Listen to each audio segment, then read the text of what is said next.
salita ng Diyos. Basahin natin yung Biblia, may istorya dito sa Biblia, in the book of Acts. Open your Bible, the book of Acts, chapter 10. Chapter 10, verse 1 up to 4. Unahon na itong pagbasa. Kindly, mga Bible reader. Hallelujah, praise the Lord. Libro sa mga buhat, Kapitulo 10, versikulo 1 hangtod sa 4. Ug dito sa Cesarea may usa ka lalaki nga ginganlan si Cornelio, nga kapitan sa kasundaluhan, nga ginatawag nga panon nga Italianhon dos. Siya mo'y usa ka taong masimbahon ug uban sa iyang tibuok panimalay siya mahadlokon sa Dios. Naghatag og nagdaghang limos ngadto sa mga tao ug nagampo kanunay sa Dios. 3. Ug sa may ikatulo ang takna sa hapon, iyang nakita sa tinaw gayod diha sa pananawon ang usa ka manulunda sa Dios nga misulod ug miingon kaniya, Cornelio. 4. Ug siya mituto kaniya uban sa kalisang ug miingon, unsa man unta, Senyor? Ug siya mitubag kaniya, ang imong mga pagampo ug ang mga paglimos misulbong sa itaas aron mahimong handumanan diha sa tubangan sa Dios. Amen. 5.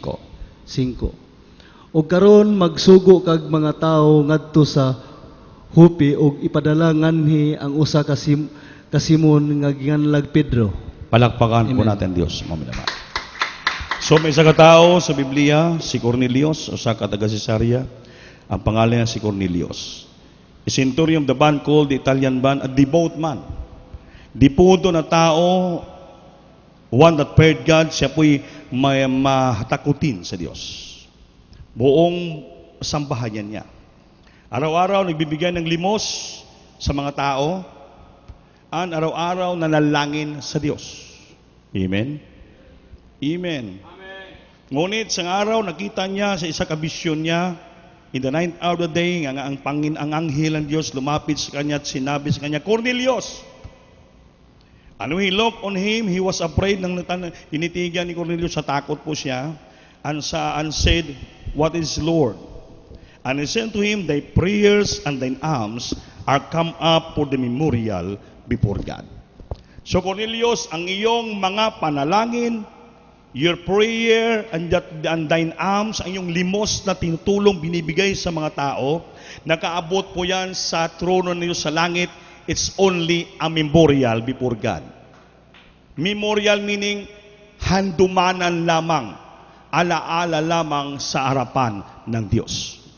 Kung hindi sinabi ng anghel nga sa magitan ng limos mo, sa magitan ng binibigay mo, sa magitan ng prayer mo, panalangin mo, ikaw ay mapalangit. Hindi po. That's why sinabi natin, sincerity is not enough. Amen.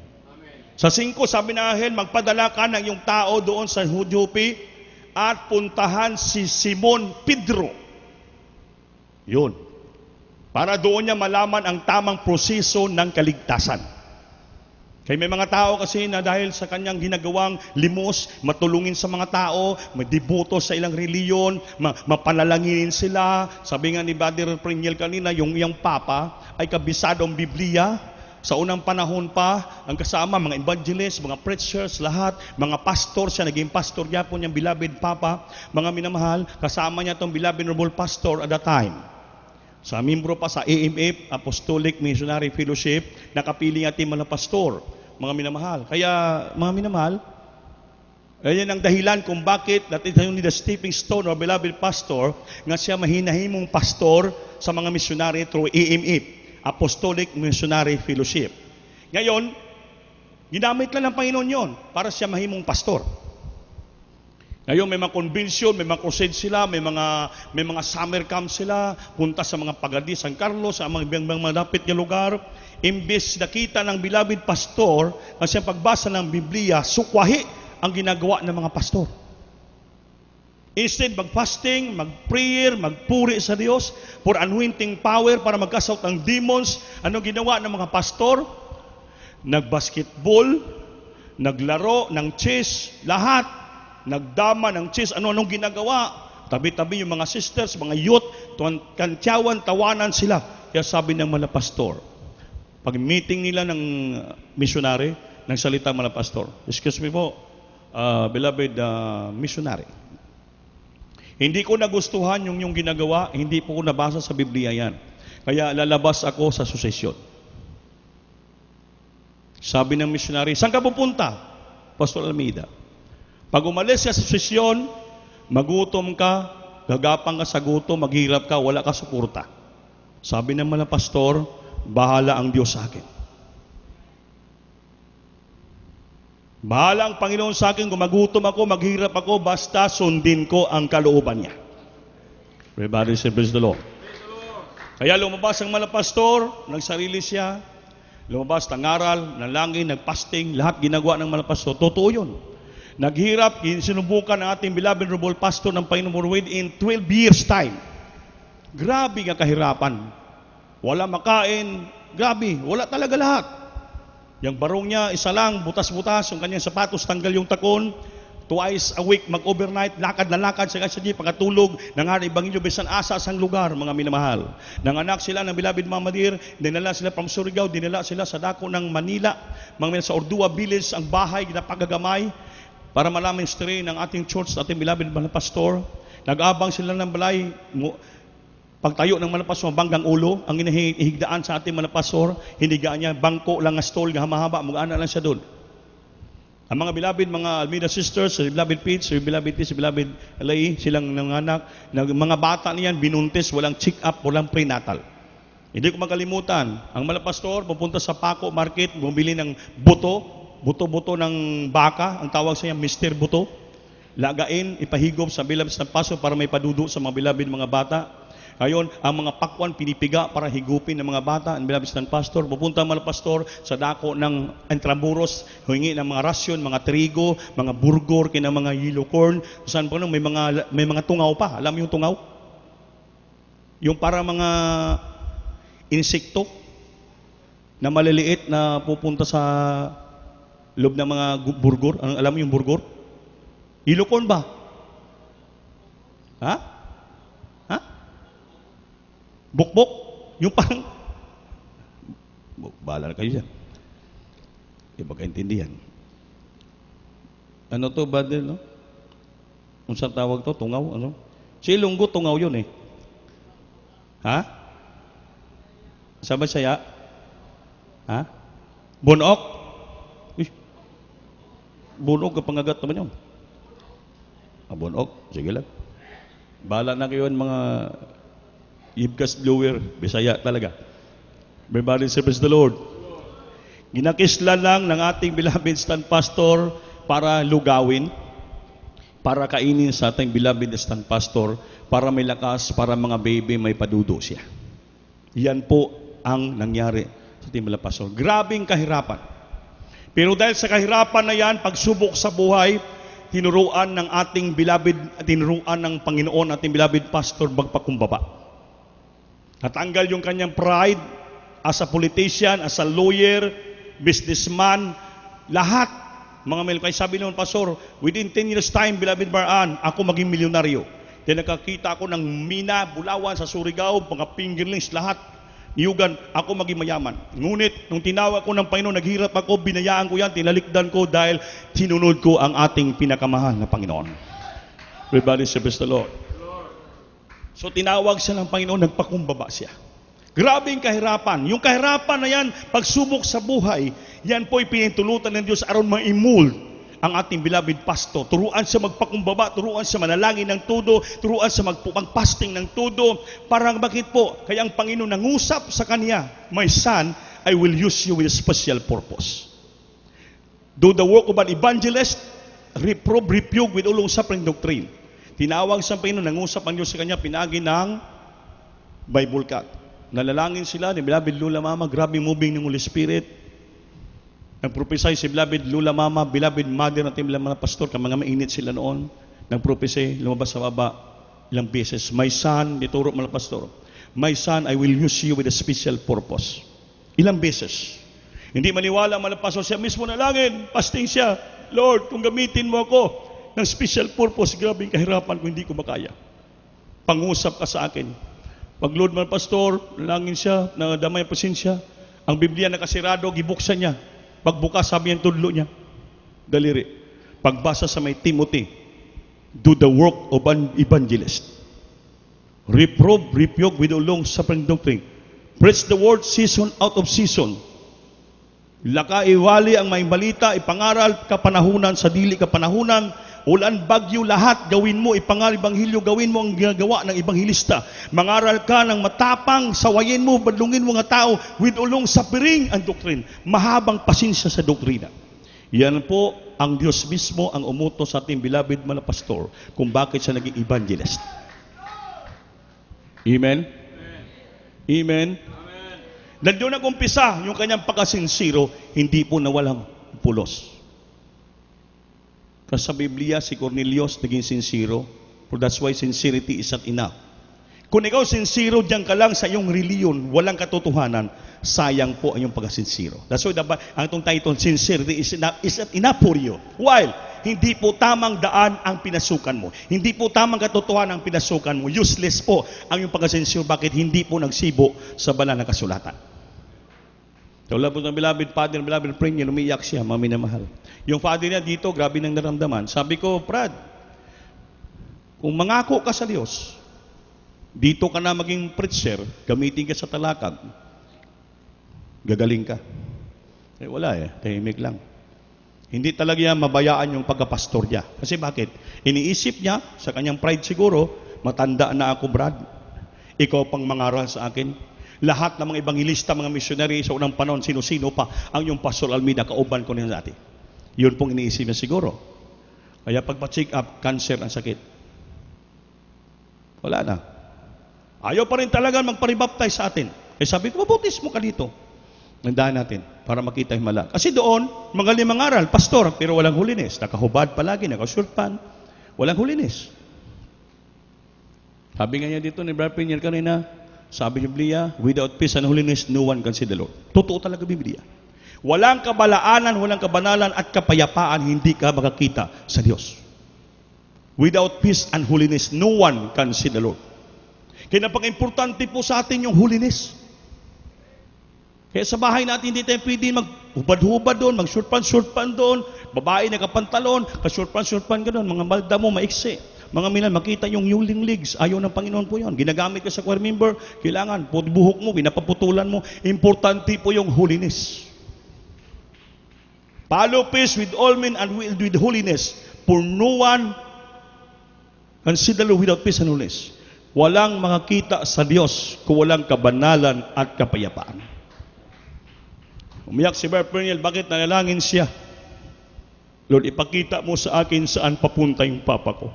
Sabi ng Diyos, sa ilalim ng lupa. Grabe. Pastor yun. Kabisado ang Biblia. Sabi niya pa, nanalangin, sabi ng Diyos sa lupa. Ayaw pa rin. Nung namatay ng papa niya, umiyak siya. Siya, Lord, Papa, kasama ko, nang maliit pa kami, tuturuan kami ng Biblia, manalangin niya siya para kami gagaling. Pakita mo sa akin, Lord, kung saan siya.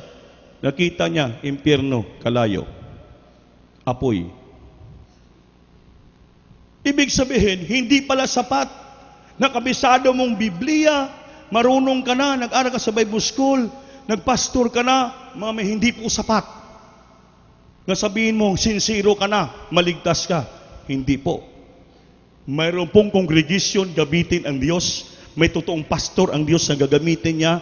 Nga talang sumunod sa kalooban niya, nagpakabanal ng sakripisyo, yun ang gamitin niya sa buong daigdig. Kung makasama ka diyan, mabilong ka sa congregation na yan, ikaw po'y maliligtas. Hindi po lahat na kongregasyon, bisan Jesus na yung pangbautismo, maliligtas. Di pag walang holiness, kabanalan, sa ang Biblia maliwanag, you cannot see the kingdom of God. Hindi mo makita ang langit, makita mo yung kalayo, apoy, impyerno. Kaya mamal, bakit tinalakay ko to? Kasi based sa testimony. Kaya nasa Biblia sincerity is not enough. Kasi may mga kapatiran ko minsan, gano'n Sabi nila, sincero naman ako. Nagbibigay naman ako. Sumasamba naman ako. Hindi po. Baka mayroon tayong namimiss. Kasi ang Biblia, hindi lang po isa ang kalooban ng Diyos. Ang Biblia is the whole kalooban ng ating Panginoon. Hindi lang po isa, dalawa, tatlo pipiliin mo dito. Hindi po. Lahat nakasulat sa Biblia, commandments, statutes, kalooban ng Diyos. The Bible is the commandments, is the will of God, is the statutes of God. Lahat dito nakikita ang dapat sundin mo, His commandment, His statutes, His will. Lahat kung anong nakasulat sa Biblia, gawin po yun. Pag namimiss mo yung isang bagay, hindi po pwede, mga minamahal. Sa Biblia, jot by jot, kama by kama, kailangan gawin mo po yun kung ano kasulat sa Biblia. Di mga maka-amen. Kaya hindi natin pwede pahambog yung ating sinseridad na kulang. It's not enough. Amen? That's why si Cornelius, sabi ng anghel, ang iyong panalangin, Cornelius, your prayer, your thine alms to the people, rest in it, come up only as a memorial to God. Nakaabot sa langit ang iyong ginagawa, panalangin, pagbibigay ng limos, just only a memorial to God. Anong memorial? Handumanan lang. Alaala lang. Nakita ng Diyos yung ginagawa mo. Kung hindi mo basihan, nga maligtas ka na. Kaya pinapunta si Pedro, punta ng katulong niya si Pedro para si Pedro mangaral sa kanya ng salita ng Diyos na may katotohanan, at si Pedro ang magbautismo sa kanya sa tubig sa ngalan ng Jesus. Bakit? Si Pedro po ang authorized ng Diyos. Siya pang una naging pastor sa 12 ka mga apostoles. Amen?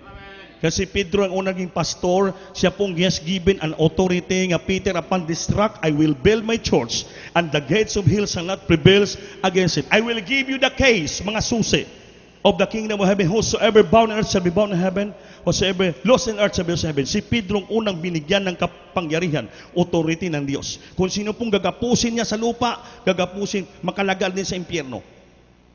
May power, authority. So siyang binigyan, kaya sabi ng anghel, puntaan mo si Pedro.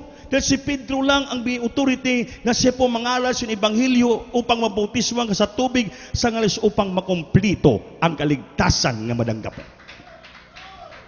Everybody say praise the Lord. Everybody say praise the Lord. Kaya mga minamahal, hindi na tayo mahaba sa istorya. Ilokso natin dito. Sa verse 33 and 34. Acts chapter 10. Sa madaling salita, pumunta si Pedro sa bahay ni Cornelius dahil sumunod sa sinugo niya. Ito po, 34 and 35. Acts chapter 10.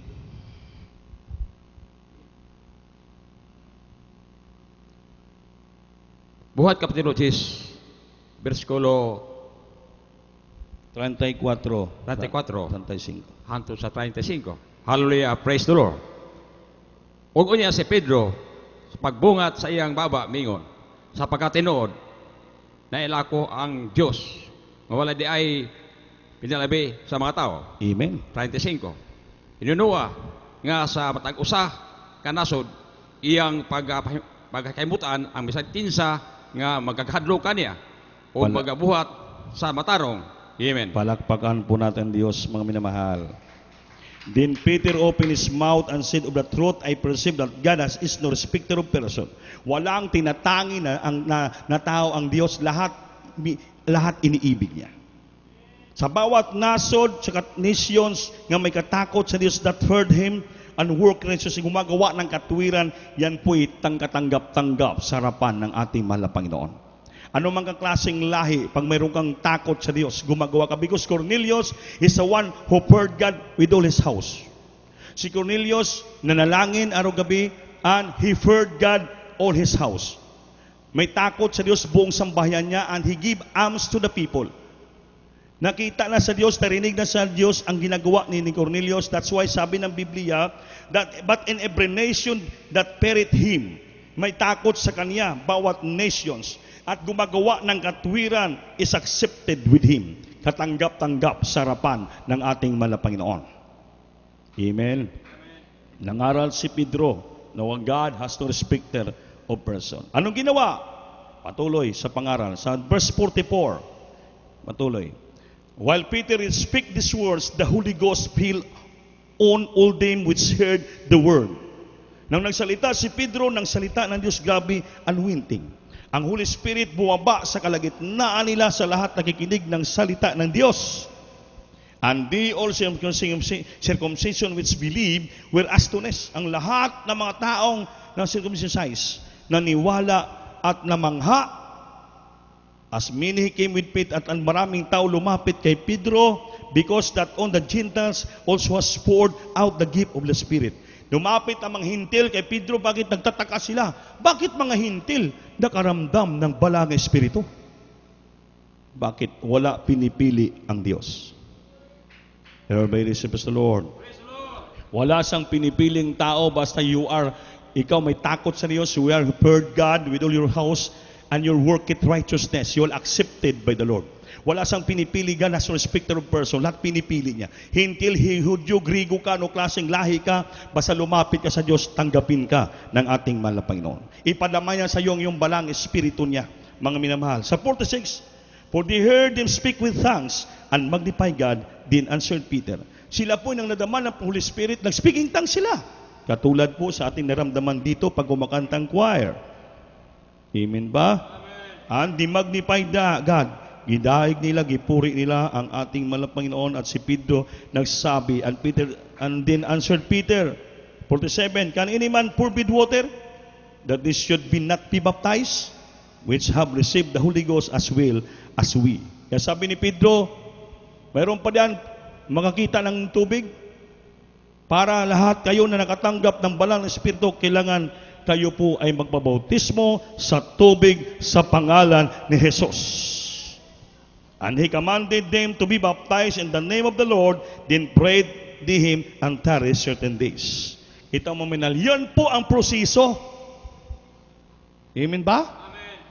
Hindi po dahil si Cornelio, sincero, always every day he prayed the Lord, and he heard God in all his house, and he worked righteousness, and he gave thine alms to the people. Hindi po yan basihan na ikaw po ay maligtas.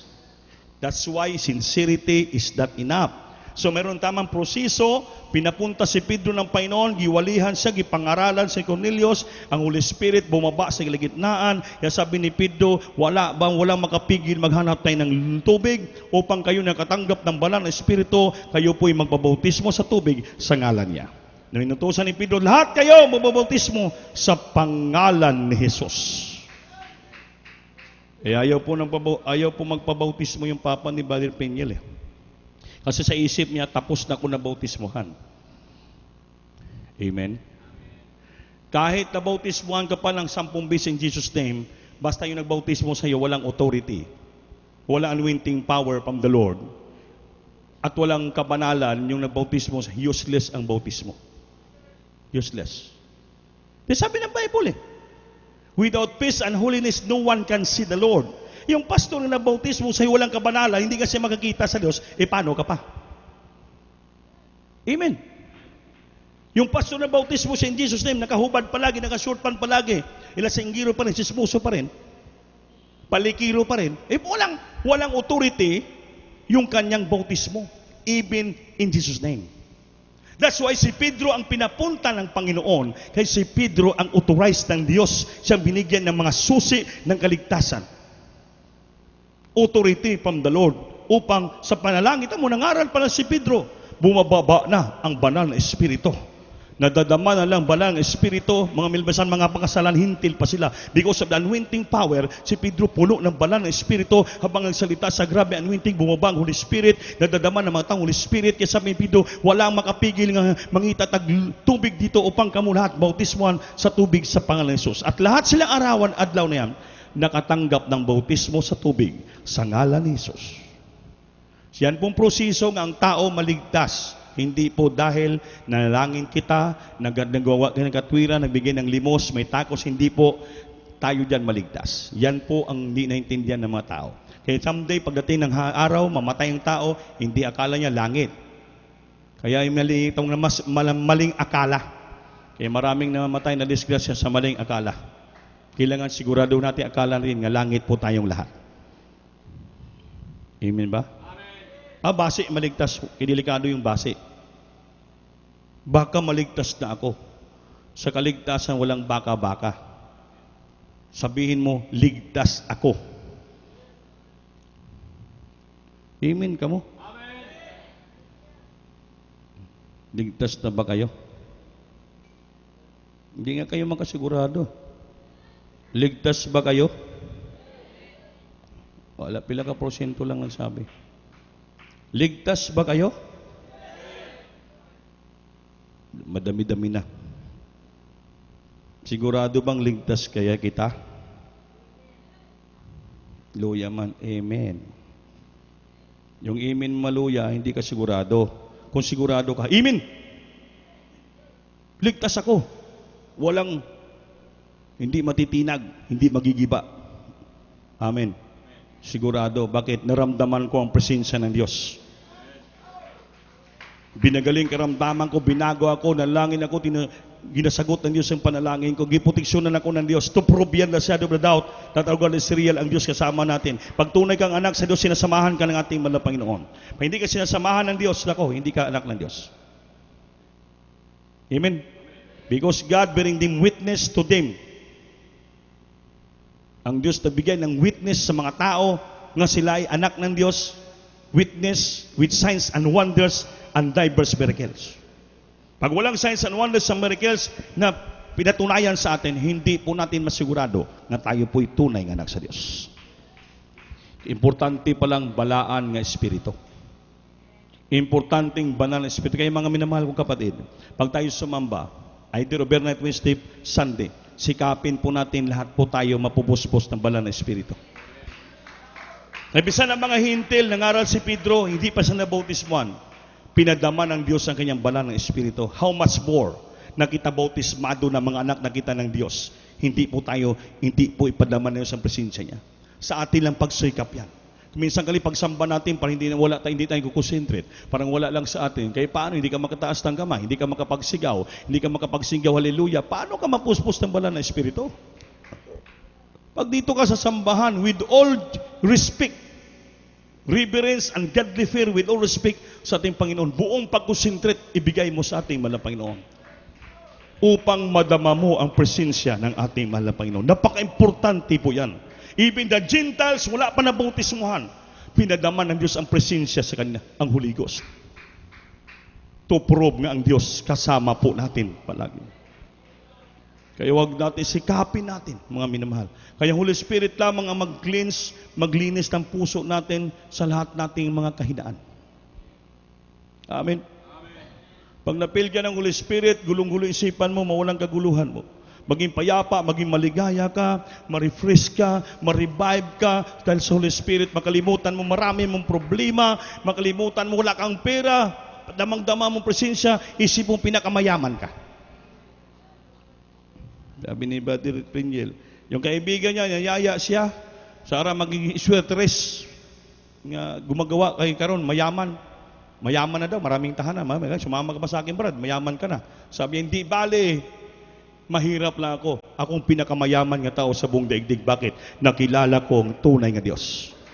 Nadama ko palagi ang kanyang presensya. Mga minamahal. Amen ba? Everybody praise the Lord.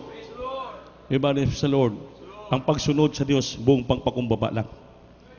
Si Zacchaeus, isang taong marunong, professional, tax collector. Ngunit nung nangaral ang Panginoon, he's eager to see Jesus. Eager siya, gusto-gusto siya makita ang Panginoon personally at marinig ang salita ng Diyos. Sa kanyang eagerness, malayo pa man siya, nakita na siya ng Diyos. Nabasa ng Diyos yung isipan niya. Gumawa ng paraan, umakyat sa sikomoro na kahoy upang makita niya ang ating mahal na Panginoon ng aring Ebanghelyo. Mapansin siya ng ating mahal na Panginoon dahil bakit? Putot siyang tao, bansot. Siguro kasing laki lang ni Aladdin. O matangkad pa si Bar Aladdin. Amen. Amen. Umakyat. Nang paakyat pa lang siya, sabi ng Panginoon, Zacchaeus, bumaba ka na sa kahoy, nakita na kita. Ang paglapit pala sa Diyos, sinitingnan niyo sa ating puso, our eagerness. Yung eagerness ba, yung gusto-gusto nato, willing tayo, gusto natin paglingkuran ang Diyos, gusto natin madamang presensya niya, gusto natin madungog ang iyang mga testimo nga pulong niya. Yun ang ginatanaw sa Diyos, yung eagerness natin. Nga we are eager and willing with all our heart, sincerity, nga madungog natin ang pulong niya, madama natin ang presensya. Yan ang ginatanaw ng Diyos. Malayo ka pa man, pag laking puso mo, ipadama sa Diyos ang presensya sa iyo. Sa kiyos, nakita na bumaba ka na. Pupunta ako mismo sa bahay mo. Grabe ka, special. Pupunta mismo ang Diyos sa bahay niya. Ang Diyos hindi na pupunta sa bahay natin. Ang ating katawan, bahay ng Diyos. Siya po ang papasok sa puso natin because we are the temple of the living God. Siya mismong bibisita. Siya mismong pupunta sa ating puso. Papasok siya. Mga minamahal, dahil tayo po ang tahanan ng ating pinakamamahal na Panginoon. Everybody say, praise the Lord. Mga Sakiyos, sa araw na to, ang kaligtasan dumating sa pamilya mo. Lord, lahat kong linuko, inutangan, ibalik ko ng 4 times, bayaran ko sila. Nagpakilala din yung, nagpakita ng illustration, yung kanyang pagpakumbaba at ang kanyang pagsisisi. Pag lumapit ka pala sa Diyos, ipakita mo yung buong pagpakumbaba at buong pagsisisi. Yan ang gusto ng Diyos. With all humility of our heart, with fear, buong pagsisiki, with godly repentance. Hindi nalapit-lapit ka lang para wala. Nagsisisi ka, parang sisisi lang, inulso lang, hindi po. Ang ayaw ng Diyos yan. Si Zacchaeus, kinakita niyang eagerness niya to see the Lord. Nga mapansin sa ng Panginoon. Kaya gusto niya na magsisi. Gusto niya magsisi kasalanan niya. Gusto niya magbago. Kaya nakita ng Diyos, si Zacchaeus, ako nang pupunta sa tahanan mo. Sa araw na to, dumating ang kaligtasan sa buong sambahayan. Bakit? Nakita ng Diyos yung kinasingkasing niyang paglapit sa ating Panginoon. Nakikita ng Diyos ang puso natin nga gusto natin ipalapit palagi sa Kanya. Gusto natin pabisitahin natin palagi ang Diyos sa puso natin.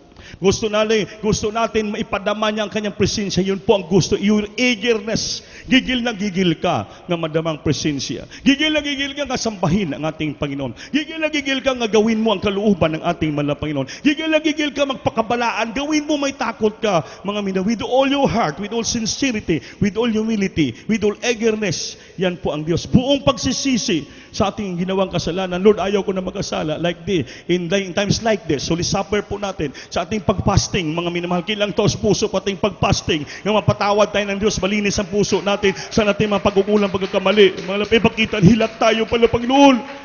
Marami akong pagkukulang sa iyo, maraming pagkakamali. Ginagamit mo ako sa pulpito, patawarin mo ako. Linisin puso mo, ipadama mo minsan sa akin yung balang espiritu. Puspusin mo ako, mahal na Panginoon. Ang sabing pagtayo sa pulpito, maging papapala ako sa mga kapatiran, nga daluyan ako ng balang espiritu. Pinagi ko mga minamahal, sila po'y ma-revive, ma-refresh sila, mabating pasensya. Bakit? Malinis ang puso mo sa iyong pagpasting. Taos puso ka nagpasting, taos puso ka naginulsol, taos puso ka nagsisisi, taos puso kang lumapit sa ating mahal na Panginoon.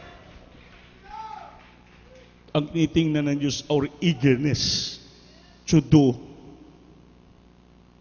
draw nigh to God. Mapalapit po tayo sa ating mahal na Panginoon. Buong pagpakumbaba. Because, sabi ng Panginoon, 1 Corinthians chapter 1 verse 19. 1 Corinthians chapter 1 verse 19. Pag-ibasa. Sabi sa English, I will destroy the wisdom of the wise. Wawasakin ko yung karunungan ng mga nagmamarunong. Amen. Hallelujah, praise the Lord. Libro sa mga unang mga taga-Korinto, Kapitulo 1, versikulo 19. Kaya naisulat kini, akong pagalaglagon ang kaalam sa mga manggialamon. Amen. Ug akong pagapakyason ang kahait sa panabot sa mga mahait ug salabutan. Amen. Amen. Pili mo po. Yung parang nagmahait-hait ng isipan, na parang nagmamarunong, na dagan alam, sabi ng Panginoon, wawasakin ko. Amen? I will destroy the wisdom of the wise. Yung nagmamarunong, sabi nga may marunong sila, sabi niya, I will destroy. Wasakin ko ang karunungan nagmamarunong. I will bring to nothing the standing of the prudent. Yung nasabi mahait, matalim yung pag-unawa, marunong sa lahat, sabi ng Panginoon, dalhin ko sa walang kabuluhan. Kaya mga maldito po ang paglilingkod sa Diyos, takbo sa lumba ng pagpakumbaba. Itong dati kong preaching, sabihin mo palagi sa taong kaharap mo na mas marunong sa akin. Amen? Wag mo sabihin nga, mas marunong pa ako sa kanya dyan. Mas magaling pa ako sa kanya. Wag mong sabihin yan. Kaya pag sinabi mo yan, sabi Diyos, I will destroy the wisdom of the wise. I will bring nothing the understanding of the prudent. Yung nagmamarunong, na maraming alam, sabi Diyos, I will destroy. Kaya sabihin mo palagi, wala akong alam. Wala akong nagawa. Siya mas marunong sa akin. Mas magaling pa sa akin yan. Mas maganda boses pa yan sa akin. Mas magaling pa sa akin mag-preach yan. Mas magaling pa sa akin kumanta yan. Wala ako. Yan po ang gusto ng ating pinakamamahal na Panginoon. Kung sabihin mo, marunong pa ako dyan, wala yan. Sabi ng Diyos, I will destroy the wisdom of the wise. And I will bring nothing the understanding of the prudent. Pakiulit ba sa Brad? Bisaya. 1 Corinthians chapter 1 verse 19. Pakiulit. Atong utuhon pagbasa. Libro sa mga taga-Korinto, Kapitulo 1, versikulo 19. Kaya naisulat kini, akong pagalaglagon ang kaalam sa mga manggialamon. Akong laglagon ang kaalam sa mga maging alamon. Ug akong pagapakyason ang kahait sa panabot sa mga mahait ug salabutan. Akong Amen. pakyason ang mga mahait. Mutruha, Brad. Malalom yun. Utrohon na to. Mutruha. May maraming tulog. Unang mga taga-Korinto, Kapitulo 1, versikulo 19. Kaya naisulat kini, akong pagalaglagon ang kaalam sa mga manggialamon. Amen. Ug akong pagapakyason Akong pagapakyason ang kahait ang kahait sa panabot sa panabot sa mga mahait ug sa mga salabutan. maahit o salabutan. Amen. Kung sabihin mo, mas mahait pa yung aking kutsilyo kaysa iya. Pangputol ng tangkong. Kaya wala tuloy ka overnight. Amen. Tawa, Sister Grace. Kaya walang mahait o salabutan. Walang marunong. Walang magsabi na maraming alam. Ako, marami kong alam. I am full of understanding. Naunawaan ko lahat yan. Ginagawa na, wala yan. Alam ko na yan. Hindi na ko nyo pinituruan. Alam ko na yan. Alam ko na lahat na nuta. Yung nuta nyo lahat, alam nyo lang, ki-ob-C ako, ki-ob-R. May ki-ob-R ba? Ano yung ki-ob-R? Ano yung ki-ob-R? Wala may nakatubang instrumentalist. Ano yung key of R? Hindi nyo pala alam. Rest in peace. Sabi niya, everybody say praise the Lord. Kaya wala pong masabing marunong at walang masabing maalamon. Sabihin mo lang, mangmang ako. Wala akong alam. Amen. May magbula sa'yo, Brad, ang ganda ng magandang wali mo. Hindi, Brad. Wala yan. Mas magaling magwali si Nilogaw. Amen? Wala nag-amen. Amen. Pati amen, di nyo alam? Amen. Alam nyo ba meaning ng amen? Alam nyo ang ibig sabihin ng amen? Agree. Ang sugot ka. Amen. O, gayon pa ka mo nag-amen, kinaintindihan nyo na. Sa Surigao, iba yung amen, agree. Yung agree, kalamansi yun. Dito ang agree, limonsito. English agree, amen, ang ibig sabihin. Pag mag-amen ka, ibig sabihin, tinanggap mong salita ng Diyos. Na wala kang alam, ang Diyos lang may alam sa lahat ng bagay. Wala kang salabutan, ang Diyos lang ang pinakabahait og salabutan. Siya lang, mayroon siyang sharpen knowledge and understanding. Great wisdom. Kita po, wala. Yun po ang gusto ng ating Panginoon. Huwag po tayo magmalaki. Ay, alam ko ng Biblia, kabisado ko na tanan, cover by cover. Ang malapastor, alam niya ang Biblia cover, pero hindi siya nagsasabi. Ang malapastor, grabe, kahambol sa tubangan ng Diyos. Pumunta ng Amerika. Sa kay mama, mga kapatid niya doon. Doon sa patulogin sa pinakagwandang mga kwarto nila, sabi niya, dito lang ako sa sala matulog. May banig naman dito ng mga floor mat, dito na ako. Doon ang malapas na tulog sa sala, floor mat. Bakit? Gusto niya paggising niya, walang disturbo, makapagpuri siya. Kasi sabi, pag sobrang lamig, bakit hindi ako makatulog, makamata? Magandang mainit, kaya palagi ko nagigising. Para gising ko, luhod ako, puri naman ako sa ating pinakamamahal na Panginoon. Importante sa tao yung pinaka-humbleness, humility, paglingkod sa ating Diyos. Amen? Amen? Kaya mga milala, ang pagsunod sa Diyos, napaka-importante. Hindi sumunod yung papa ni Brother Premier, wala. Kung sumunod pa yon, nagpakumbaba pa yon, nagbabautismo pa rito, baka ngayon buhay pa siya. Langit pa ang pupuntahan niya. Pero hindi ka naman dapat malungkot, Brother Priniel. Dahil bakit? Yung sa Bible kayo nakasulat, may taong binubuhay pa ng Diyos, dugtungan ng buhay niya, mayroon talagang tao hanggang doon lang. Amen. It is appointed unto death. Hanggang doon lang siya. So wala tayong magawa. Hanggang doon lang siya. Hindi sa sumunod sa ating alok na dalhin sa buong katotohanan, wala tayong magawa. Basta importante, sinabihan mo siya, inalok mo siya, dinala mo siya. Alam, nakita po ng Diyos yung pagsisikap mo na gusto mo iligtas yung loved ones nyo. Ayaw niya talaga, wala tayong magawa. Dumating na sa sadid-in. So, ang Diyos na ang may alam ng buhay niya. Tayo nakalam ng katotohanan, patuloy lang. Paglingkuran po natin ang Diyos ng buong taos puso. Dahil alam natin na someday we will be in heaven. Langit po ang ating padulungan puntahan, mga minamahal. Huwag lang po tayong supak kumontra sa kalooban ng ating mahal na Panginoon. Kaya sumupak kita, kumontra kita sa kalooban ng Diyos. Pakibasa. Romans chapter 1 verse 18. Last verse po ito. Mga may ano pong hinat na ng tao. Romans chapter 1 verse 18. Pakibasa. Last verse na po yan. Kaya magising na po kayo. Roma Kapitulo 1, versikulo 18. 18. Hallelujah. Praise the Lord.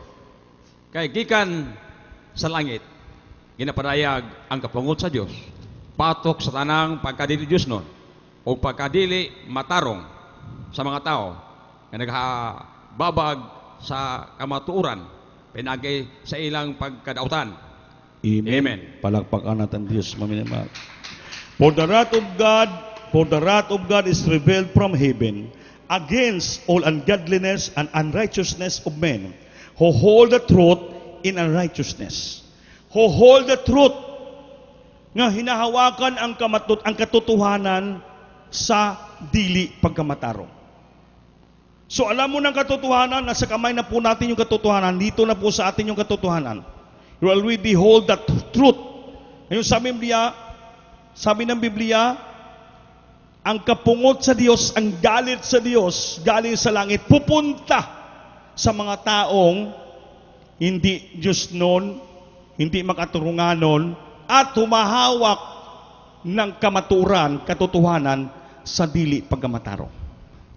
So nandito na sa kamay natin katotohanan, hindi mo yan ang katotohanan, hindi mo gawing katwiran yan, ginagawa mong liko, hindi katotohanan, delikado. Kaya dito ka na pala sa katotohanan, kahit alam mo ng katotohanan, nasa kamay mo ng katotohanan, we are not holding the truth. But if you hold the truth unrighteously, nako, sabi sa Biblia, for the wrath of God is revealed from heaven against, batok, all ungodliness ang dili Diyos nun. Hindi pagmamatarong sa tao who hold the truth in unrighteousness. Kaya mga minamahal, hawak na po natin sa ating kamay ang katotohanan. Huwag nating itong hawakan nga dalhin natin sa walang kabuluhan. Kailangan gawin po natin ang totoong katuwiran ng Diyos. Upang ang darating sa atin, grasya, kinabuhing, walay katapusan. Hindi po kapungot sa Diyos. Amen ba? Amen. Kaya the Bible say, sincerity is not enough. Hindi sapat ang pagkasinsiro mo, hindi sapat, hindi tuman, if you holding the truth unrighteously. Yan pong ibig sabihin. Nandito na sa ating katotohanan, alam na po natin, apan hindi natin ginagawa ng maayos sa katuwiran. Yung ating pagkasinsiro, hindi po sapat. Amen? Amen? Amen? Amen. Kaya gawin po natin ng tama, eksaktong proseso, tamang katwiran, yung katotohanan na ating ngayon natanggap at dito na po sa ating kamay. Upang hindi po kapungot sa Diyos ang bababa galing sa langit sa ating lahat. Kundi ang bababa ang kaharian ng Diyos, langit ang ating puntahan. Mga minamahal, sa umagang ito, nawa sikapin po natin na madama ang presensya ng Diyos. Si Pedro nangaral sa mga hintil makasalanan tao, ngunit pinadama sa Diyos ang presensya sa kanila. Pinadama sa kanila ang balang espiritu kay kinanglan sa taong silyo balang espiritu. Before he came to the water to be baptized, because God has no respect of persons, wala siyang pinipiling tanging tao. Lahat gusto niya ipadama ang iyang presensya. Kailangan maging igir ka. Tapos puso kang lalapit sa Diyos sa umagang ito upang damain ang iyang presensya. You're eager and willing to come to the throne of grace, that the Lord will visit your heart this morning. Ipadama niya sa puso mo ang kanyang presensya. Dapat mapupuspos siya ngayon.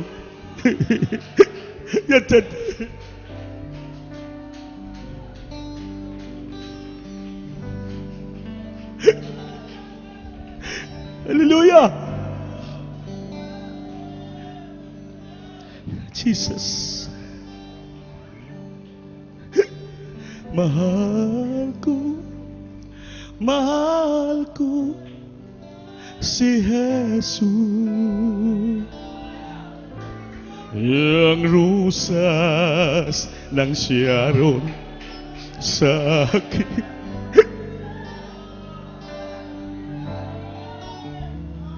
Mahal ko. Mahal ka namin, Jesus. Balang araw, mukha niya'y makita ko. Sabihin mo, mahal ko. Mahal ko. Si Jesus. Mahal kita, Lord. Siyang rusas ng siyal sa akin. Hallelujah! Mahal ko. Kinasing-kasing mong bagitin, mahal ko si Jesus. Balang araw, mukha niya'y makita ko.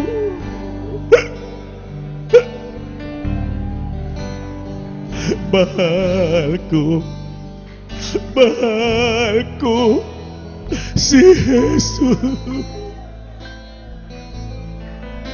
Siyang rosas nang siya roon sa akin. Mahal ko mahal ka namin, Lord. Balang araw bukas. Si Zacchaeus misaka sa Gomoro tree, kaya gusto niya makita ang mukha sa Diyos. Mahal ko si Jesus. Siyang rosas nang siya roon sa akin. Singgit mo. Mahal. Buka ang kasingkas. Sabihin mo to sa puso, mahal kita, Ginoo. Mahal kita, Lord. Balang araw, buka niya'y makita ko.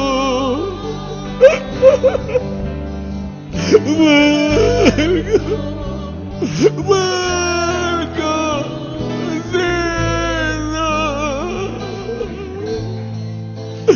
siyang rusas ang siya roon sa akin.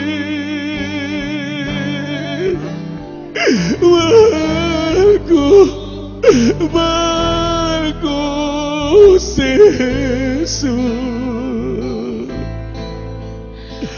Balang araw, ugad niya makita ko. Balang araw, buka niya makita ko. Hallelujah! Hallelujah! Hallelujah! Ang ginapangita sa Ginoo sa atin, mga minamahal, yung ating eagerness. Yung parang gustong-gusto po natin makita ang mukha ng Panginoon. Si Zacchaeus, upang lamang siya maligtas, gumawa ng paraan, eagerness. Umakyat sa kahoy upang makita niya ang mukha sa Diyos, upang siya mapansin ng Panginoon. Kaya ang Diyos, naghihintay lang pala ng ating taos pusong paglapit sa Diyos. Na gusto natin mapalanginan, mapapalain, madamang presensya niya. Malayo ka pa man, nakita ka na ng Panginoon. At mismo ang Diyos bibisita sa iyo. Siyang papasok sa puso mo. Ipadama niyang presensya niya sa iyo.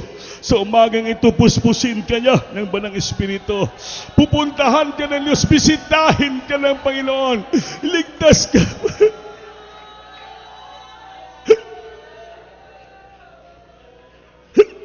Dahil nagpakumbaba ka. Tapos puso kang nagpakumbaba, nagsisisi. Naglapit ka sa Diyos ng buong pagpakumbaba. Hallelujah!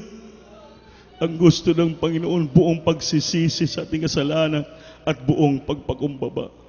At ang pusong gusto natin mapalapit sa Kanya. At gusto natin siya palagi madama. Kaya mga minamahal, gawin po natin palagi yan. Pag dito po tayo sa bahay-sambahan, ang eagerness, ang willingness and sincerity, ipakita natin sa Diyos. Na gusto natin madamang presensya. Gusto natin daigon sa puso, purihin natin siya. Mapakinggan ang salita niya, madamang mapapalait. Hallelujah!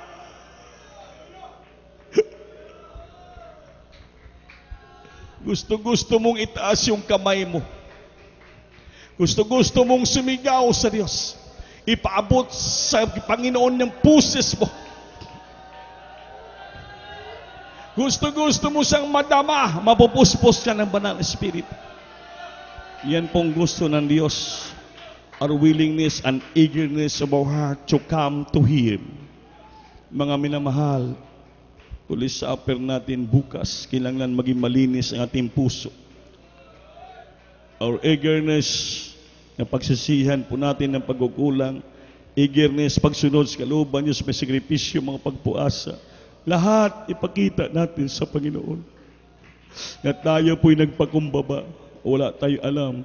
Ang Diyos lang ang may alam sa lahat ng bagay. Kaya taas yung kamay, yung manalangin po natin.